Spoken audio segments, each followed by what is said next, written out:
हिंदी काव्य साहित्य के इतिहास पर आधारित प्रश्नों के उत्तर सही विकल्प चुनकर लिखिए। ये आपके सेकंड नंबर पर क्वेश्चन पूछा जाता है बोर्ड एग्जाम में, और इसके 5 क्वेश्चन आते हैं एक एक नंबर के ऑब्जेक्टिव क्वेश्चन। इसमें मैंने आपको 25 है जो मैं आपको बता रही हूँ, ये वेरी वेरी मोस्ट इंपॉर्टेंट है। मैंने इसमें जो राइट ऑप्शन है ओनली वही लिखा है, बट आपके जो बोर्ड एग्जाम में आता है उसमें 4 ऑप्शन आते हैं, और जो एक ऑप्शन राइट होता है उस पर राइट करना होता है। तो फर्स्ट है, विनय पत्रिका किस काल की रचना है? भक्ति काल। सेकंड है, निम्न में से मैथिली शरण गुप्त की रचना है? प्रिय प्रवास। इसमें कग में जो क्वेश्चन पूछे जाते हैं फर्स्ट नंबर पर, उसकी भी एक वीडियो बनी हुई है, जिसकी वीडियो प्लेलिस्ट में है क्लास 12 और क्लास 10 में, तो आप वो चेक कीजिए। थर्ड नंबर पर है, प्रकृति का सुकुमार कवि किसको कहा गया है? सुमित्रा नंदन पंत को।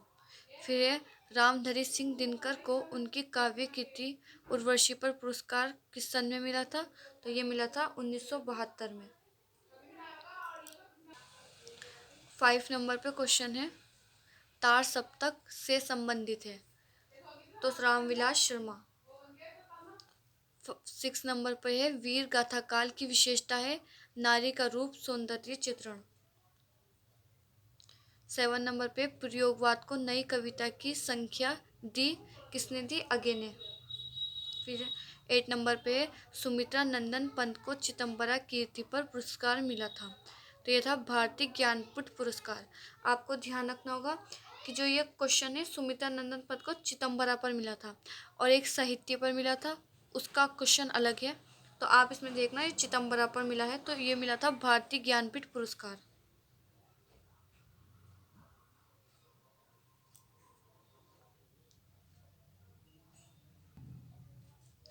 9 नंबर पे है, अमीर खुसरो की रचना है? किसकी? खालिद बारी की। 10 नंबर पे है, मैथिली शरण गुप्त की रचना है? पंचवटी। 11 नंबर पे, कौन सा ग्रंथ आदिकाल का है?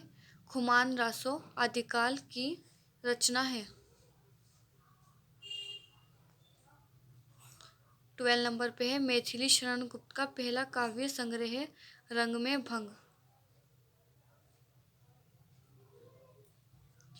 13 नंबर पर है, निम्न में से कौन खड़ी बोली का प्रथम महाकाव्य है? तो ये है प्रिय प्रवास। 14 नंबर पर है, निम्न में से किसे ज्ञानपीठ पुरस्कार मिला? सुमित्रा नंदन पंत को।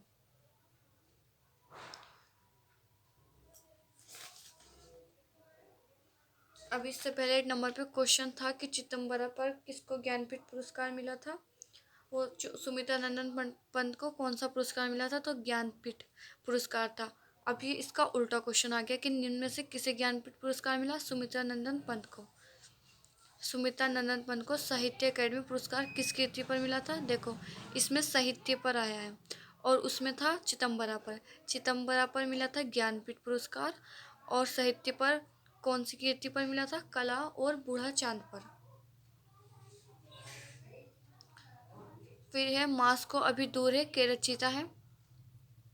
इसका जो राइट ऑप्शन है वो मैंने भी लिखा नहीं है, आप इसका कमेंट बॉक्स में बताना कि क्या है। 17 नंबर पर है, बीसल देव रासो के रचयिता है? और ये जो है मास को भी दूर है, ये वेरी वेरी इंपॉर्टेंट क्वेश्चन है। फिर है, बीसल देव रासो के रचयिता है? नरपति नाल है।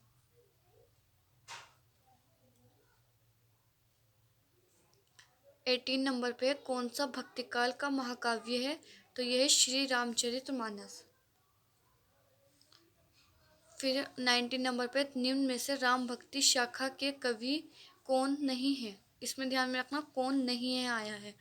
अगर इसमें से आ गया निम्न में से राम भक्ति शाखा के कवि है, तो उसका ऑप्शन अलग आएगा।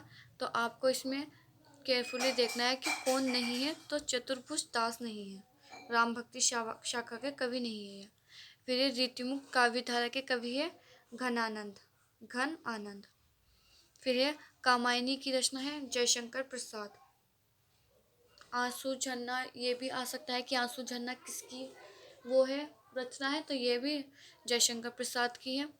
फिर है, निम्नलिखित कवियों में से राष्ट्रकवि उपाधि सम्मान से विभूषित किसको किया गया? राम कुमार वर्मा। ये दीपदान एकांकी के लेखक थे। आपको पता भी होगा अगर पूछा जाए कि दीपदान किसने लिखी, राम कुमार वर्मा।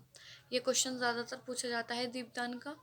फिर 23 पर निम्नलिखित में छायावादी कवि है जयशंकर प्रसाद। फिर ये सरोज स्मृति की रचना है निराला।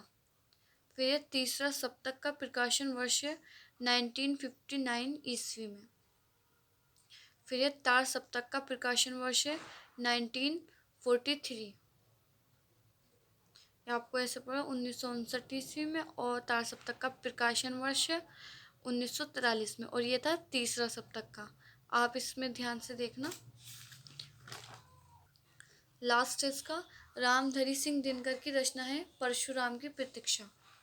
यदि वीडियो अच्छी लगी तो उसको लाइक करें एंड चैनल को सब्सक्राइब करें। इसकी और वीडियोस भी अपलोड है हिंदी की, आप इसकी प्लेलिस्ट चेक करें।